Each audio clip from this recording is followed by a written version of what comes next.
یا ایھا الذین آمنوا، اے اہل ایمان، من یرتد منکم عن دینہ، یاد رکھنا جو کوئی بھی مرتد ہو گیا تم میں سے اپنے دین سے، الٹے قدم پھر گیا، فسوف یأتی اللہ بقوم یحبہم، تو ان قریب اللہ پھر تمہاری جگہ ایسی قوم کو لے آئے گا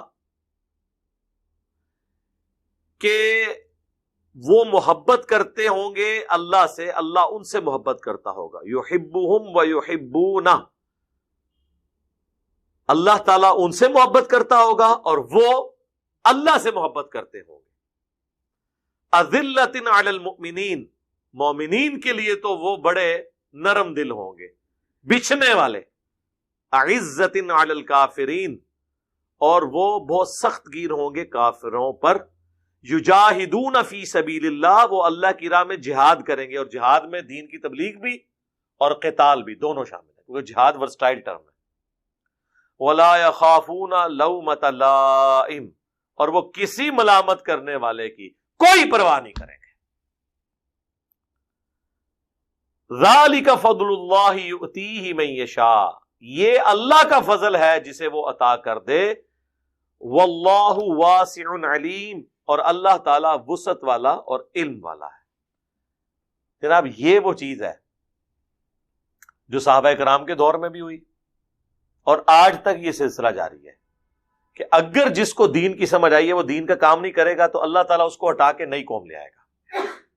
صحابہ کرام کے زمانے میں آپ دیکھ لیں، حضور کی وفات کے بعد بخاری مسلم میں آتا ہے کئی قبائل مرتد ہو گئے، زکوٰۃ دینے سے انکاری ہو گئے، مسلمہ کذاب کے ساتھ مل گئے، لیکن کئی لوگوں نے حضور کی وفات کے بعد اسلام قبول کیا۔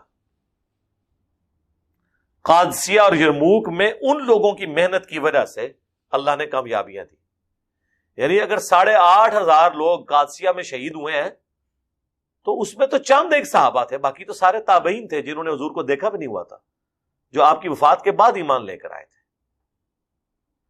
اور کئی وہ لوگ جو فتح مکہ پر ایمان لا کے حضور کو دیکھ کے صحابی ہو چکے تھے، وہ ان جنگوں میں شامل ہی نہیں ہوئے، وہ مرتد ہو گئے۔ تو اللہ نے ان کو ہٹا کر دوسرے لوگوں کو لے آئے، اور اللہ تعالیٰ پھر وہ ایسے لوگ ہوں گے اللہ ان سے محبت کرتا ہوگا، وہ اللہ سے محبت، اہل ایمان کے لیے نرم دل ہوں گے، کافروں پر سخت ہوں گے، اللہ کی راہ میں جہاد کریں گے، کسی ملامت کرنے والے کی ملامت کی پھر وہ پرواہ نہیں کریں گے۔ تم تو پھر کوئی رکھ رکھاؤ کرتے ہو نا، وہ بالکل ننگی تلوار ہوں گے۔ اور آپ یہ دیکھ لیں آج کتنے غیر مسلم مسلمان ہوئے ہیں، مسلمان تو پھر تھوڑی لگی لپٹی علماء بات کرتے ہیں نا سچائی کی، وہ بالکل سٹریٹ فارورڈ ہے، اور کسی ملامت والے کی وہ ملامت کی پرواہ نہیں کرتے۔ کتنے انٹرنیشنل اسپیکر ہیں آپ دیکھ لیں، عبد الرحیم گرین انگلینڈ کے اندر، انہوں نے کہا کہ میں جب مسلمان ہوا تو لوگ کہتے تھے جی پاکستان اسلام کا قلعہ ہے، وہ کہتے ہیں میں جب پاکستان آیا ہوں تو میں تو اس رنگ پہ پہنچا ہوں کہ یہ شرک کا گڑھ ہے۔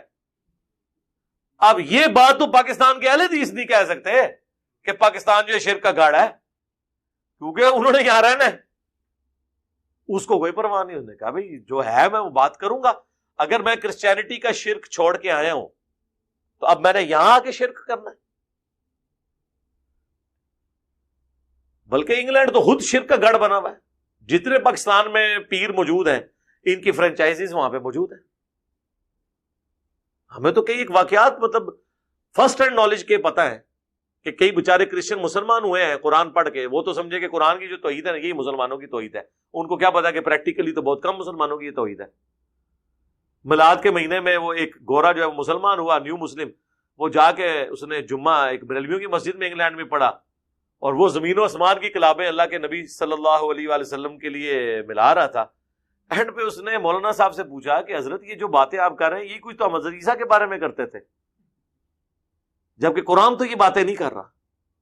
اب ان کو کون بتائے کہ یہ جو علماء ہیں یہ ان کے ماننے والے یہ تو بابوں کے دین پہ ہیں، کتابوں کے دین پہ تو ہے ہی نہیں ہے۔ اور جو غیر مسلم مسلمان ہو رہے ہیں وہ تو کتابوں کی وجہ سے ہو رہے ہیں۔ جو ڈاکٹر اقبال نے کہا تھا میں نے تاریخ سے یہ سبق سیکھا ہے کہ کبھی مسلمانوں نے اسلام کی حفاظت نہیں کی ہے، یہ اسلام اور قرآن ہے جس نے مسلمانوں کی حفاظت کی ہے۔ تاتاریوں کا جو فتنہ تھا اس کے آگے کوئی بند نہیں باندھ سکا، اس طریقے سے انہوں نے ملیا میٹ کر کے رکھ دیا پوری دنیا کو، کوئی پاور نہیں ان کے آگے کھڑی ہوئی، سلطنت عباسیہ کو کچل کے رکھ دیا۔ کیا مسلمان کیا غیر مسلم، لیکن اس کو فتح کیا اسلام نے. وہی چنگیز خان کا پوتا مسلمان ہو گیا, کعبے کو مل گئے پاسما سنو خانے سے. اور آج سلطنت عثمانیہ جو اب 650 سال تک مسلمانوں کی حکومت ہے, وہ ٹرک ہی ہیں. ٹرک جو ہے وہ منگولوں کی اولاد ہے. یہاں پہ بھی آپ کو جو مغل نظر آ رہے ہیں, جو 200-250-300 سال یہاں پہ حکومت, ٹرک ہی ہے. ہمارا مغلیہ خاندان ہے, منگولوں کی اولاد ہے. ہمارا کبھی دعویٰ نہیں ہے کہ ایسی جناب ضرورت ہی صحیح ہے. تو اللہ تعالیٰ اٹھاتا ہے اپنے بندوں کو, کوئی فرق نہیں پڑتا اللہ کو. اللہ نے تو بخاری مسلم میں حدیث ہے, اللہ فاسق سے بھی دین کا کام لے لیتا ہے. تو پھر جو لوگ ادھر سے آتے ہیں نا, پھر وہ کسی ملامت کرنے والے کی ملامت کی پرواہ نہیں کرتے. وہ پھر جسے کہتے ہیں نا, یہ کہتے ہیں نا ٹنا ٹن سنی, وہ ٹنا ٹن مسلم ہوتے ہیں. یہ لوگ کہتے ہیں تھوڑا سا کمپرومائز کریں, ذرا ہاتھ ہولا رکھیں. یہ وہ قرآن تو کچھ اور ہی بات کر رہا ہے. قرآن تو صحابہ کرام کو کہہ رہا ہے کہ اگر تم میں سے کوئی دین سے پھر گیا تو یاد رکھنا اللہ پھر ایسی قوم لائے گا کہ وہ دین سے پھرنے کے اسباب کیا ہو سکتے ہیں, جو آگے بتائے گئے, کہ وہ کسی ملامت کرنے والے کی پھر ملامت کی پرواہ نہیں کریں گے. یہاں پہ بھی آپ دیکھیں کتنے لوگ ہیں جو وقتی منفعت کی خاطر اپنا مسلک بدل لیتے ہیں, اپنے نظریات بدل لیتے ہیں. کوئی ڈر کے بدل لیتا ہے, کوئی پیسے کی لالچ میں بدل لیتا ہے, کوئی فیملی پریشر کی وجہ سے. لیکن اللہ تعالیٰ ہمارا ہے کہ جب ہم کسی کو مسلط کریں گے نا پھر تم لوگوں کے اوپر, پھر وہ کسی ملامت کرنے والے کی ملامت کی پرواہ نہیں کریں گے. اور یقیناً ایسے لوگوں نے پھر ثابت کیا, جی حقیقت بات ہے, ایسے انہوں نے اپنے معاملات سیدھے کیے ہیں کہ میں کہتا ہوں کہ بعض تابعین کی ایسی غیر معمولی خدمات ہیں دین کے لیے جہاد کے طور پر کہ شاید کئی اصحاب کی اس طرح کی کنٹریبیوشن نہیں ہوگی. باقی ہم مرتبے کو اس وقت ڈسکس نہیں کر رہے, میں کنٹریبیوشن کی بات کر رہا ہوں.